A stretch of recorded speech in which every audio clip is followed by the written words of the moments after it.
Okay, so I had a video almost done taking this, and then I got a phone call, and then I couldn't finish my video. It stopped it, and I wasn't going to make a part 2, because I know if I make a part 2, I've noticed, or if any of you have made videos and you make a part 2 of something, typically people only watch the part 2. Which is fine, whatever, but that's not the reason why I made a part 1. So, I'm not doing that. So I'm just going to go over the features of this vacuum cleaner once again.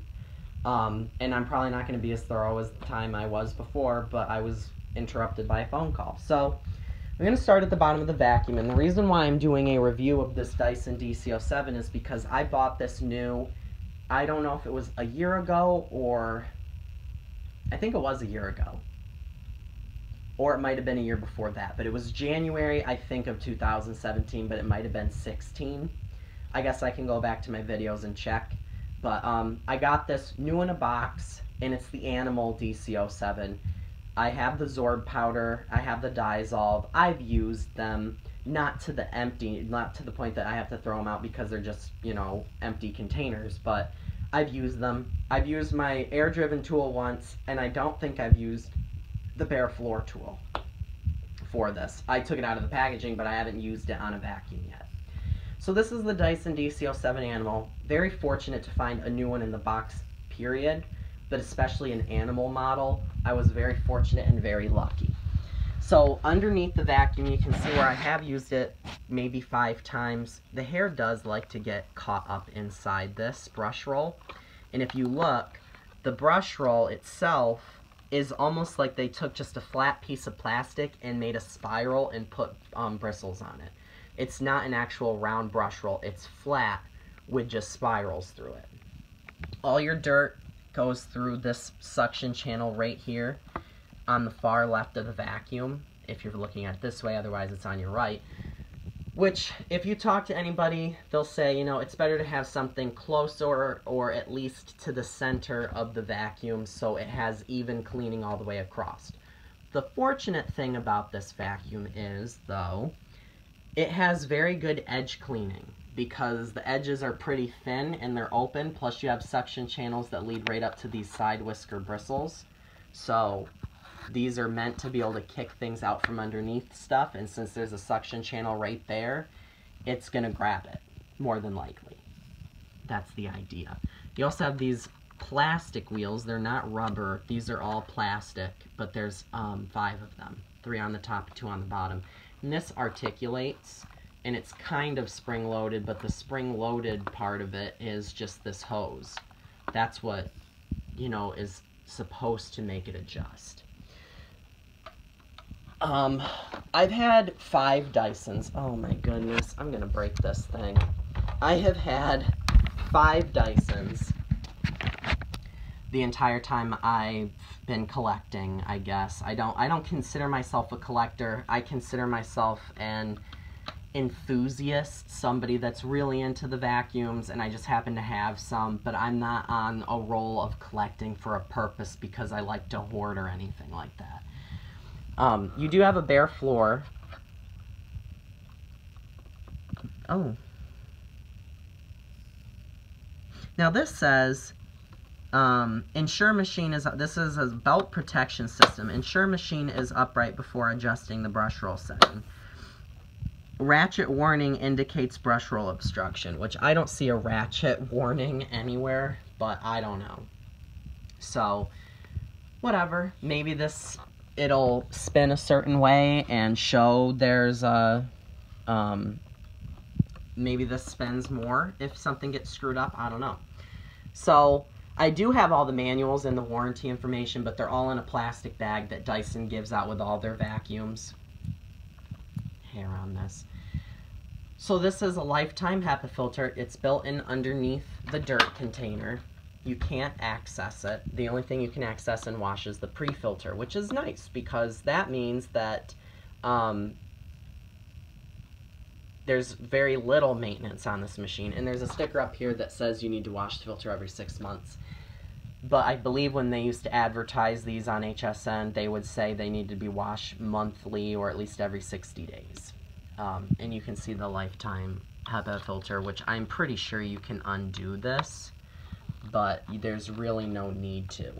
If it says it's lifetime, then they probably don't want you to screw with it.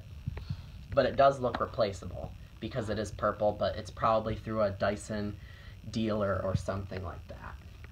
So if you look at this little mechanism here, this enables you to be able to carry the vacuum like this and not be able to push this button. But if you let go of the button, now you can see you can actually move this button freely. Well, I should rephrase this. If you have this lifted up, this little lever, this prevents your dust cup release to release. If you're carrying the vacuum upstairs, you're not going to press this button on accident and drop the whole vacuum. Because ideally, the weight of the vacuum when you pick it up is going to pull the rest of the vacuum down and push this little mechanism up, which is a smart feature. You know, they're protecting the vacuum. They're protecting themselves from people complaining about the vacuum being faulty and having a screwy design. So that's smart. You'll also see there's a trigger button here that releases your dust cup at the bottom, which they eventually did away with. Now you have to, I think there's a button, I don't remember where it is on my DC65. I haven't used it in a long time. It might be located back here or something, but I can't remember off the top of my head. I haven't used it in forever, just because. But you can detach the bin. There's a little purple button here, and if you press it, you can detach the clear bin. And if you want to clean the cyclones, you have to start screwing with screws. This Dyson also has two separate tubes in the back. This is where all the dirt comes in, and this is where all the clean air goes down in to the post-motor filter or the pre-motor filter. Then it goes into the motor. Now, Dyson did away with that on my DC65. They might do a couple machines like that just because they have the blueprints and everything. But my DC65, the suction, the airflow, the motor, it's all pulled through a hole where the bin sits itself on top of. So everything's kind of integrated into the whole bin mechanism, which is weird because look how big this thing is. It's probably at least 2.5 feet tall, just this portion, and it doesn't have that. Nothing's integrated into this except for the cyclones. There's no filters inside this either. So that's kind of strange. They integrated filters and they integrated all the ductwork and everything for the clean air, or the, yeah, the clean air, I suppose, before it even leaves the canister. So it's kind of neat. So you plop this back on here. Make sure that you're not pulling up on that little mechanism, and it should just snap right in, as it does. The bin on this machine is also very large, but Dysons are prone to having scratching in the bins because I don't know, I think a lot of vacuum cleaners, the bins just get so scratched up and cloudy over time. That's a good way to determine how old a vacuum is. If it's even a couple months old and somebody used it, it's going to look like it's been used for quite a while. And I liked that back then they also made separate tools that actually house down the machine correctly and nicely. Full-size crevice tool, full-size dusting brush, and a full-size upholstery tool that all nest inside the vacuum or somewhere on the vacuum, and it enables it to really clean underneath things. Now, no Dyson, except for a canister and their stick vacuums, have ever really been good at cleaning underneath furniture. Even the ball machines or these machines, when you recline them, they almost never fit underneath anything. So that's just the design, though, that they have. Kind of unfortunate, but at the same time, I mean, what can you really say? So that's the way that that has always been, and because of that self-adjusting cleaner head, too, which is a pro and a con. It depends on the type of carpet that you have in your house. If you have the new ultra plush carpets, this probably is not going to be a good thing for you to have. But I could be wrong. I have something kind of an ultra plush. It does okay on it, but I kind of feel bad for it when I use it. Now the other thing, the last thing I wanted to touch on feature-wise, to be able to release the wand on this, and most of the Dysons, except for the new ones where it's just one, you just pull on the wand and the whole thing comes out. you actually had to pull this release here and slide the hose all the way down to the bottom of the wand and release it, and then attach it back here to the top of this. Now you'll see most people not even know what they're doing, and they'll just pull the hose out and they'll just vacuum with this end. But then they end up getting the dirt on the handle of the vacuum. And it's not as easy to use just holding onto that steel wand, or aluminum, I don't know what they made it out of, compared to actually using the handle of the vacuum and then having the hose attached to the back. That's the way you're supposed to use it. If you don't want to use the wand, you don't have to. You can just use the hose. And this actually was a nice hose on the back of these Dysons. They were actually easy to use and they worked pretty well. So, and the air-driven tool that I have for this that came with it was in the packaging. I think they actually wrapped it in cardboard along with the hard floor tool also.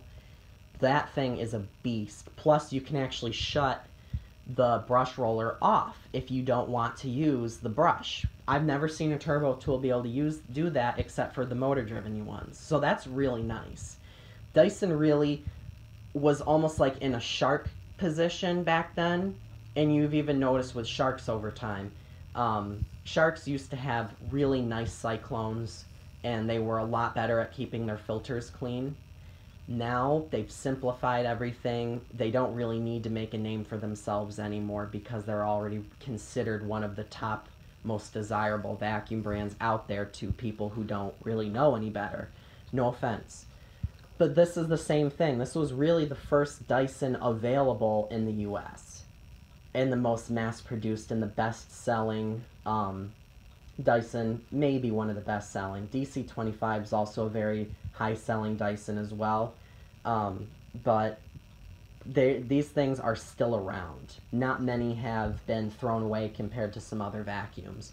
So I wouldn't doubt it if you still see people continue to have these 7 years, 10 years down the road from now. I mean, I'm going to have mine unless it catches on fire, and I may even keep it after that. So I'm not going to lay any pieces down or anything like that because I want to keep it as clean as possible. I need to clean out the brush roll. But as I mentioned before, I had a DC33, and it's very similarly based off of this machine, but they made it a little more efficient in terms of size. But that vacuum, the plastic, feels like they made the plastic thinner for it to be less expensive, and so many machine companies, including Dyson's, have focused on this lightweight method, which I really don't care about. I'm not too old to the point that I can't carry something around and move something around, which maybe you care about that, but that's where you start to lack quality. There's a few machine companies out there that make quality machines, at least build quality, and they happen to be very well made. Auric being one of them. Riccar makes some neat ones too. Simplicity, of course, Taconi. But otherwise, I guess we can get right to the cleaning. Pardon the sunbeams on the carpet, but hopefully they won't really be a big deal since you're pretty much level with the carpet. But I've done a couple videos of this vacuum before, but none of them really being a review, and I've had this machine for about a year or two now. I think it's only been a year, but you can see that automatic adjustment with the vacuum. And then it also has the automatic adjustable head at the bottom too. So it they both work together.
So you can really hear the power of that thing, or this thing.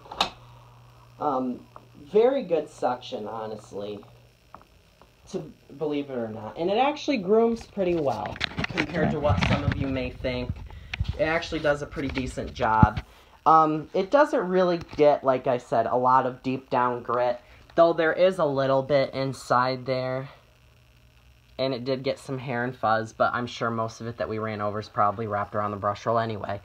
But this specifically is considered a collector's item for me.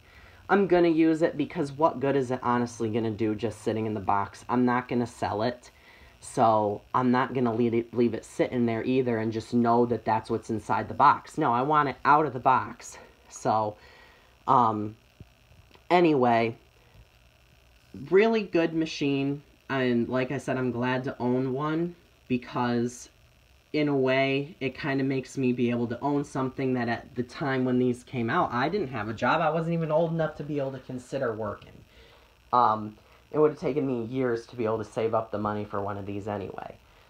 Probably decades, because I didn't get an allowance growing up or anything like that. I had no form of making money, so...